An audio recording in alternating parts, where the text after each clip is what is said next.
good life is what we want to deal with, right? Life is full of surprises. Okay, we understand that life is every day something different, right? Many of us can attest that each morning seems like a different challenge, right? It seems like things are, it seems like one day or another things are just, you feel like you're looking up, you feel like things are getting better, but then it seems like something just tries to come at you. So life is full of surprises, and it's difficult to prepare for things to come because there is so much at work in our lives on a daily basis. Okay, we have to understand that there is so much at work in our life. Us trying to organize things, with us trying to orchestrate or maneuver in specific ways, with us trying to do different things. There's always something at work, right, in our lives on a daily basis.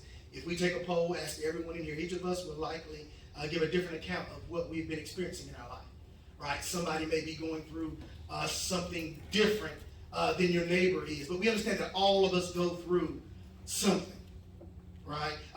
Only if one may use their time to talk about struggles at work. If you talk to another one, they may speak about difficulties in the home. Some people may have circumstances in their finances. So we understand that we're all human and all of us face the same situation. We go through the same things. Some of us may talk about how nothing has gone according to plan the whole week, right? Does anybody outline the way that you wanted your week to look like or what you expected to happen this particular week passed and things did not happen the way that they did? We have to understand that even though things don't happen the way that we expect them to, God is still in control. God is still working in the background, to make things work the way that they need to. The problem may be, or whatever the situation, we can all agree that sooner or later we're going to go through something, right? We can all come to a conclusion that before you leave this earth, you are going to go through something in your life, right? We all might not go through the same things or the same amount of stuff, but we're all going to go through something, right? I believe that a defining moment in our walk with Christ begins when we become determined to not allow what we go through to lead us. You have to understand that when you make up in your mind that what I go through is not going to dictate how I become who I am becoming in Christ, things are going to begin to work the way that you need it to. How many times have you faced a challenge and deviated from your plan to accommodate your fears? How many times has there been something on your mind and because you were afraid, you left it alone, or you didn't complete it because you were afraid of what might happen? Right? Do you remember how you felt at that moment?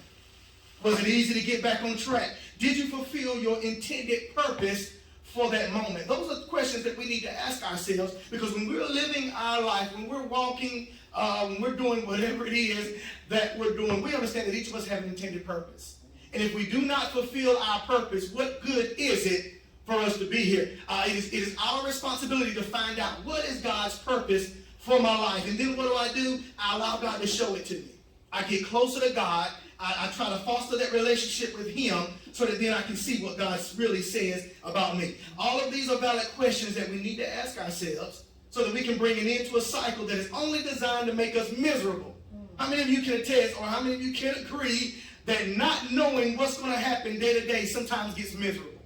Not knowing where you're going to get everything from. Maybe it would be nice to not have to worry about different things in your life, not have to worry about money. Maybe it would be nice to not have to worry about if you're going to have food in the cupboard. It may be nice. All of these things are good, right, to have. But you know what? We can't keep living our life going through that endless cycle of what's going to make us miserable, what keeps us questioning whether God will come through for us or not. Right.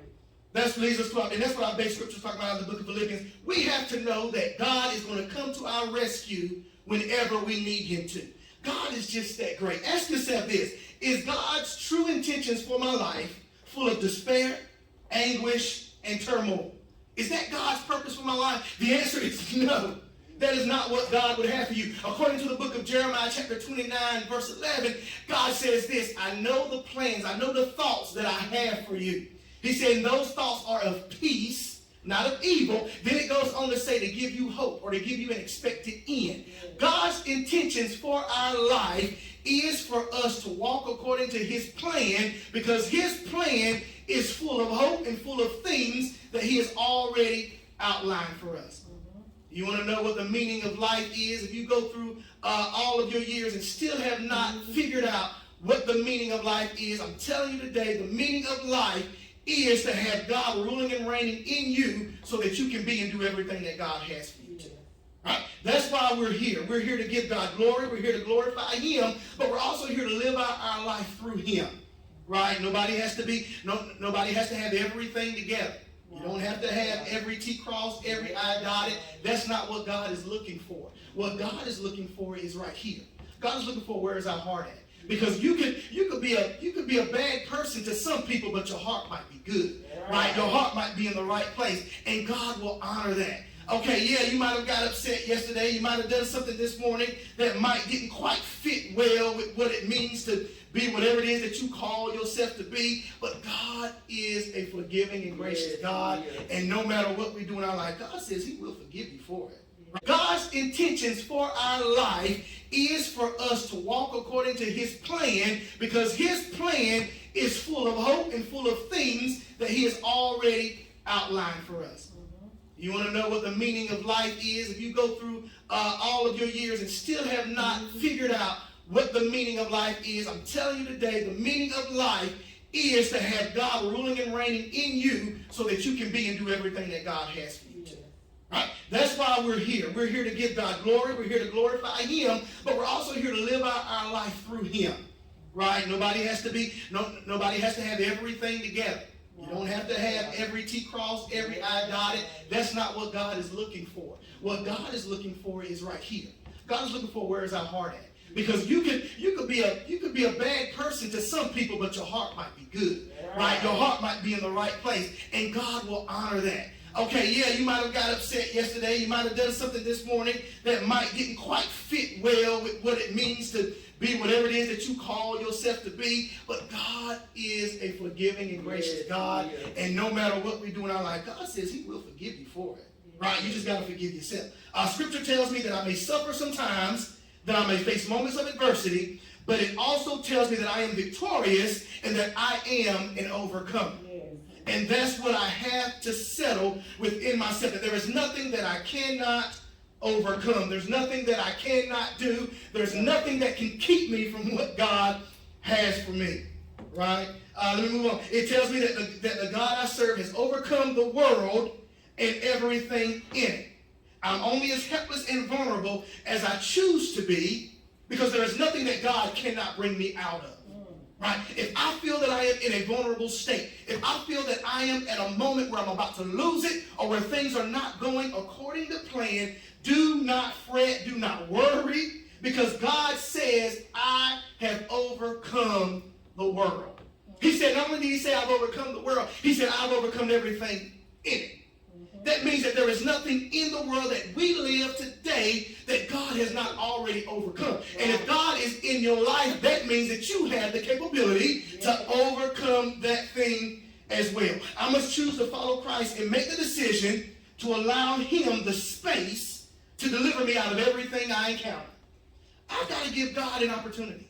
Right? I can't say, God, I want you to do this for me, or I need you to do this, and then the moment I tell Him, I take matters into my own hands. Right? I can't keep doing that. I've got to give God the space to do what I ask Him or what I need Him to do for me.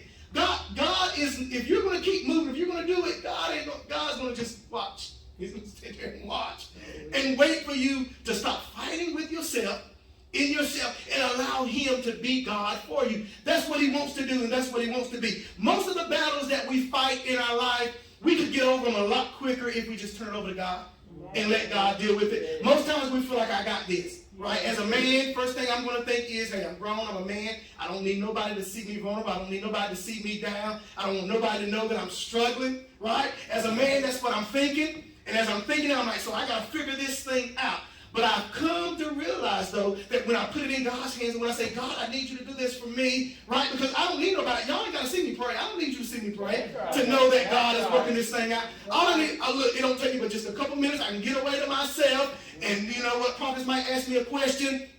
Now, I might have to say, look, I got to be back with you on that one or something. Or I might not even say that at that moment. And oftentimes, if I ain't saying that at that moment, I'm praying in my head like, God, you got to give me something. You got to give me some wisdom. You got to give me some understanding, because I don't want to make the wrong decision. But I thank God, though, that God a just God, right? And he also says it this way. He says, I'm just and I'm faithful to forgive you of your sin, right? Which means if I make a wrong decision, right? Because sin in itself is me making bad decisions. Sin in itself is me not making the right decision or me sinning, going against what I know is right. That's what sin is. So God said, even if I make the wrong decision sometimes, he is faithful and he is just to forgive me. Why? Because being in lack will make you allow anything that you go through to keep you depressed, beat down, denigrated, and make you feel like you're treated unfairly. But Paul's message was not to allow his sufferings to control his mind. When you're dealing with lack in your life, what happens is all you do, everything that you go through is always a sign that there is something wrong going on. If you're ever dealing with lack, you always mostly are going to see the downside before you see the upside. You're going to see despair. You're going to see the struggles. You're going to emphasize those things. Those things are going to be pointed out to you because you're living in a land of lack. But I'm telling you, God is moving us from that. And Paul said the only way you can get out of that is to change your mind. I'm here to tell you this morning, if we're going to move on to what God has for us, we have got to change the way we think about things. I've got to change my approach to situations. I can no longer look at the glass being half empty. I've got to begin to look at the glass being half full. I've got to begin to see the possibilities. I have to begin to see what can be, not what isn't, but what can be. And Paul said the way you do that is by you changing your mind. He learned to make the most out of every situation that he encountered. How did he do that? Everything that he went through, he learned something. Whether he wrote it down or whether he found it in his memory bank, he learned something and he carried it with him everywhere he went. And let me tell you, it takes grace to go through every condition of life and to keep the same mindset. It is hard to go through so much stuff in our life and still feel good about where we're headed, right? Sometimes it seems like you, especially if you're struggling in one area and then you get out of that and you see yourself struggling in another, it's hard to keep the same mindset going on from every situation, because the first thing we're going to say, well, Lord, dog, I just got out of something. Why am I now going into this right here? So now my mindset is different. It's changed. But Paul said we have to keep the same mindset throughout whatever we go through. That is why Paul spoke to the church now in Philippians chapter 2. Earlier, in 2 chapters earlier, verse 5, he told the church this. He says, we got to have the same attitude that Christ has. Or he says, let this mind be in you that was also in Christ Jesus. So that was a prelude to him now writing this letter, telling them, I have learned to be content. I have learned to deal with what I'm going through because my mind is made up. And he said, because my mind is made up, can't anything stop it. Can't no situation keep me from where I'm headed and from where I'm going. You got to have blinders on in your life. If you got a plan, if you already have the plan laid out and you know what you want God to do for you and you know where you want to be headed, you need to have blinders on. Stop looking to the left, to the right. Stop looking behind, and you just need to move forward. And all you need to say is, look, whoever wants to get on this train, you better get on. I'm not stopping, but I'm going to keep going. And that's the mindset that you have to have. You cannot stop in the middle of what you're doing.